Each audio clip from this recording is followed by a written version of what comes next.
Bueno amigos, siempre un gusto dar la bienvenida a nuestro programa a la doctora Yaritza López Robledo. Ella es psicóloga clínica con práctica forense. Doctora López, ¿cómo está? Bienvenida. Muy bien, saludos Julio y saludos a toda la audiencia.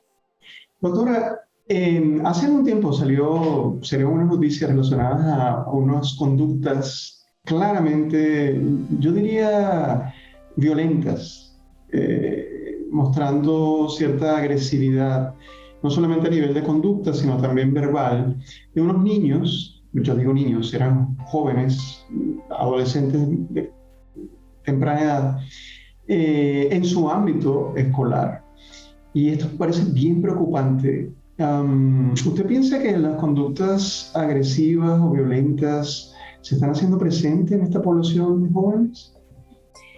Definitivamente, como tú bien mencionas, es algo que capta la atención y que genera preocupación. Sí, definitivamente es un tema que hay que abordar porque es una realidad, no es una realidad nueva, pero el hecho de que cada vez veamos en los medios de comunicación quizás de una manera más evidente o más generalizada, porque hoy en día las redes sociales, los medios de comunicación hacen más visible un problema que probablemente ya trae algún tiempo, y es el problema de la violencia evidentemente expresada en nuestros niños y en nuestros adolescentes. Definitivamente sí.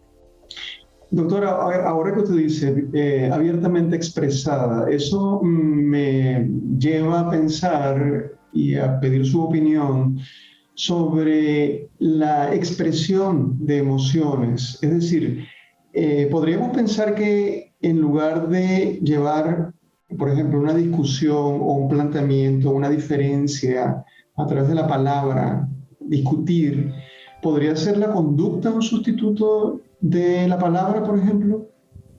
Claro, definitivamente. Y aquí tendríamos que mencionar en el diálogo que existen otros factores que probablemente impactan y aumentan ese riesgo de llevar a cabo, por ejemplo, en un niño o en un adolescente, una conducta agresiva o una expresión violenta que se lleve a la conducta, ¿no? A la traducción en la conducta. Así que quizás muchas veces tiene que ver con expresiones intensas de emociones que probablemente los niños en esa corta edad no saben o han aprendido a canalizar de alguna manera más efectiva. O en algunas otras ocasiones conectan entonces con otros problemas y otros factores que aumentan ese riesgo de expresar abiertamente la violencia. Ahora, doctora, un niño, estamos hablando de un niño, pero la verdad es que los videos que nosotros vimos eran jovencitos de ya adolescentes, ¿no? ¿Puede aprender realmente a expresar sus emociones a través de, más que puede aprender, la pregunta sería, ¿cómo aprende a expresar las emociones de manera correcta y no a través, por ejemplo, de acciones como la amenaza con armas blancas o palabras soeces, etcétera? Claro, aquí pues tendríamos que mencionar varias posibles variables, ¿no? O varios factores que pueden impactar en esa expresión de la conducta, que pueda incluir el uso de armas. Y entonces tenemos que mirar, por ejemplo, situaciones que puedan rodear el escenario familiar, el haber vivido o haber atravesado momentos donde hay violencia expresada abiertamente. Así que no todo niño necesariamente repite experiencias de violencia que ha vivido, pero algunos, ¿verdad? Sí, en efecto lo hacen de esa manera. En algunas ocasiones estamos hablando de que hay quizás otros cuadros de complejidades emocionales o diagnósticas o aspectos también hereditarios que en las familias, por ejemplo, la impulsividad o la dificultad para controlar, ¿verdad? De una manera más efectiva esos impulsos pueden incluir ese riesgo de expresar esa violencia de una manera más marcada. Y lógicamente en hogares o en contextos donde estos menores tienen acceso a armas, probablemente hay una combinación de variables que puede terminar en esa expresión que, ¿verdad? Desearíamos que no se replicara, no se repitiera. Pensaba, doctora, ya tenemos que despedirnos, pero pensaba en en nuestra cultura, a veces con la diferencia de la crianza entre el varón y la hembra.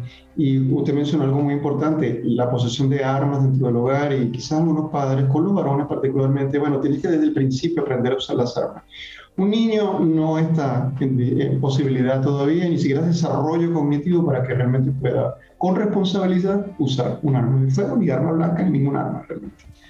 Así que definitivamente, incluso datos estadísticos reportados de la Academia Americana de Psiquiatría interesantemente indican que muchos de los hogares que propicia el mantener armas en la casa, ¿no? Lo hacen con la mirada de la protección o de evitar que haya un daño a la familia. Sin embargo, la mayoría de estos incidentes de violencia que ocurren con armas en hogares ocurren, ¿verdad?, hacia personas en el mismo hogar, a veces accidentes o daños infligidos intencionalmente. Así que probablemente no se cumple necesariamente la función de proteger, sino más bien de poner en riesgo a otras vidas. Agradecido, doctora, por su participación. Doctora Yaritza López Robledo, psicóloga clínica con práctica forense. Hasta una próxima ocasión. Gracias.